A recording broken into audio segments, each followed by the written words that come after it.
चलो विद्यार्थी मित्रों, ધોરણ 12 વિષય હિન્દીમાં 11મું કાવ્ય જો બીત ગઈ સો બાત ગઈ આપણે સમજી રહ્યા છીએ. તેમાં પહેલી બે પંક્તિ સમજી ગયા. હવે ત્યાર પછીની ત્રીજી અને ચોથી પંક્તિ સમજવાનો પ્રયત્ન કરીએ. 59 પેજ ઉપર જ ધ્યાન રાખજો. બરાબર, 59 पेज ऊपर ત્રીજી पंक्ति જોઈએ. जीवन में मधु का प्याला था, तुमने तन मन दे डाला था, वह टूट गया तो टूट गया, मदिरालय का आंगन देखो, कितने प्याले हिल जाते हैं, गिर मिट्टी में मिल जाते हैं. वे जो गिरते हैं कब उठते हैं, पर बोलो टूटे प्यालों पर कब मदिरालय पछताता है, जो बीत गई सो बात गई. जीवन में मधु का प्याला था. मधु यानी शराब. जीवन में शराब का प्याला था, तुमने तन मन दे डाला था. जो पियकड़ होते हैं ना, जो शराब पीते हैं, जो शराब का व्यसनी होते हैं, और शराब पर अपना तन मन दे देते हैं. यानी जीवन में मधु का शराब का प्याला था और उस पर उसने जान न्यौछावर कर दी. तुमने तन मन दे डाला था, पर टूट गया तो टूट गया. वो प्याला गिर गया, टूट गया तो टूट गया. मदिरालय का आंगन तो देखो. हाँ, जहाँ शराब की दुकान है, जहाँ शराब खाना है, वहाँ इसका आंगन देखो. कितने प्याले टूट गए हैं, कितने प्याले. हाँ, कितने प्याले हिल जाते हैं, कितने हिल के गिर जाते हैं, टूट जाते हैं, गिर मिट्टी में मिल जाते हैं और गिरकर मिट्टी में भी मिल जाते हैं. जो गिरते हैं कब उठते हैं, जो गिर जाते हैं कभी नहीं उठते. पर बोलो टूटे प्यालों पर बोलो ये टूटे हुए प्यालों पर कब मदिरालय पछताता है. कभी मदिरालय ने शोक नहीं किया, कभी दुख नहीं किया, कभी गम में नहीं आया, जो बीत गई सो बात गई. कवि कहते हैं कि माना तुम्हारे जीवन में मदिरा का एक ऐसा प्याला था जिस पर तुमने अपना तन मन न्यौछावर कर दिया था. अर्थात वह तुम्हारे जीवन का एक अंग बन गया था. तुम्हारा वह मनपसंद प्याला टूट गया तो टूट जाने दो. जरा मदिरालय शराब खाने का ब्राह्मण तो देखो. जहाँ वहाँ न जाने कितने प्याले हिल जाते हैं और गिरकर टूटकर नष्ट हो जाते हैं. जो प्याले गिरकर टूट जाते हैं, क्या वे फिर उठकर वापस आते हैं? पर क्या मदिरालय को उन टूटे हुए प्यालों के लिए कभी पश्चाताप होता है? जो बात बीत गई वो बीत गई, उसे याद करके दुखी होने से कोई लाभ नहीं है. आगे देखते हैं चौथी पंक्ति. मृदु मिट्टी के हैं बने हुए, मधु घट फूटा ही करते हैं, लघु जीवन लेकर आए हैं, प्याले टूटा ही करते हैं. फिर भी मदिरालय के अंदर मधु के घट हैं, मधु प्याले हैं. जो मादकता के मारे हैं वे मधु लुटा ही करते हैं. वह कच्चा पीने वाला है जिसकी ममता घट प्यालों पर, जो सच्चे मधु से जला हुआ कब रोता है, चिल्लाता है, जो बीत गए सो बात गई. यहाँ बच्चन जी कहते हैं कि मृदु मिट्टी के हैं बने हुए, जो कोमल मिट्टी होती है ना, उसके प्याले मधुघट बने हुए हैं. मधुघट फूटा ही करते हैं और मधुघट यानी मदिरा का घड़ा. हाँ, मदिरा का घड़ा फूटा ही करते हैं. प्याले, मदिरा के घड़े, ये सब फूटा ही करते हैं क्योंकि कोमल मिट्टी के बने हुए हैं. जिस तरह हमारा जीवन भी लघु जीवन लेकर आए हैं, प्याले टूटा ही करते हैं. और ये प्याले, ये घड़े लघु जीवन, छोटा जीवन लेके आए हैं और टूटा ही करते हैं. इस तरह हम भी इस पृथ्वी पर जिंदगी जीने आए हैं और छोटी सी जिंदगी और कोमल मिट्टी के हम भी बने हुए हैं. तो ये हमारा छोटा सा जीवन कब टूट जाएगा, कब समाप्त हो जाएगा मालूम नहीं.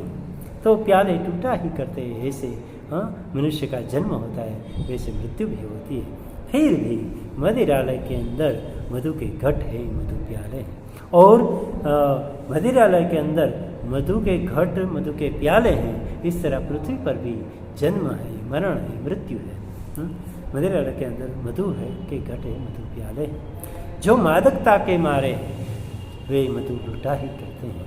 जो नशीलापन के मारे हैं, जो नशा करते हैं, दारू पीते हैं, नशा करते हैं, वे मधु लूटा ही करते हैं। और वो तो दारू का स्वाद, ये मधु का स्वाद, ये मदिरा का स्वाद लूटा ही करते हैं, लिया करते हैं।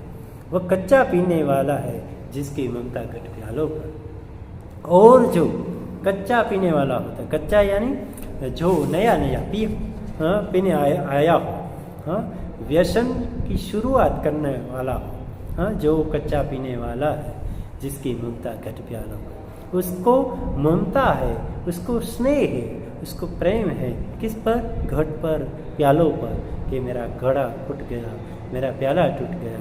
उसको बहुत उस पर लगाव होता है, प्रेम होता है, स्नेह होता है। जो सच्चे मधु से जला हुआ कब रोता है, चिल्लाता है। जब जो सच्चे मधु से, जो सच्चा मधु पीने वाला होता है, जो आदी होता है पीने का, जो प्यासी होता है, जो व्यसनी होता है, जो लंबे समय से पीता हो, मदिरा पीता हो और उससे जला हो, कब रोता है, चिल्लाता है। वो कभी नहीं रोता, कभी नहीं चिल्लाता। उसके कितने भी प्याले टूट गए, उसके कितने भी घड़े फूट गए, जो बीत गई सो बात गई, और इसलिए वो कभी शोक नहीं मनाता। तो यहाँ कवि यही कहना चाहते हैं कि मदिरा रखने के घड़े मिट्टी के बने होते हैं, इसलिए ये बहुत नाजुक होते हैं और अक्सर फूट जाया करते हैं, और अक्सर ये फूट जाया करते हैं। यही हाल मधु प्यालों का भी है। इनका भी जीवन बहुत छोटा होता है, ये भी अक्सर टूट जाया करते हैं। फिर भी मदिरालय के अंदर मदिरा इन घड़ों में ही रखी जाती है, फिर भी मदिरा इन घड़ों में और लोगों को मदिरा प्यालों में ही दी जाती है, और लोगों को ये मदिरा इस घड़ों में से प्यालों में दी जाती है। जो लोग नशे के अभ्यस्त हैं, वे मदिरा का सेवन करते ही रहते हैं। जो अभ्यासु है मदिरा के, प्यासी है, जो दररोज दैनंदिन पीने वाला होता है, वो सेवन करता ही रहता है। जो व्यक्ति मदिरा के घड़ों और प्यालों के टूटने के बारे में सोचता है, जो व्यक्ति मदिरा के घड़ों और प्यालों के टूटने के बारे में सोचता रहता है, और उनसे उसका लगाव होता है, और उनसे उसका लगाव होता है, वह कौन होता है? वह कच्चा नौसिखिया, जो नया नया पीने आता हो, जो पीने की शुरुआत की करता हो, वो पियक्कड़ है। वो कच्चा नौसिखिया पियक्कड़ है, जिसको लगाव है।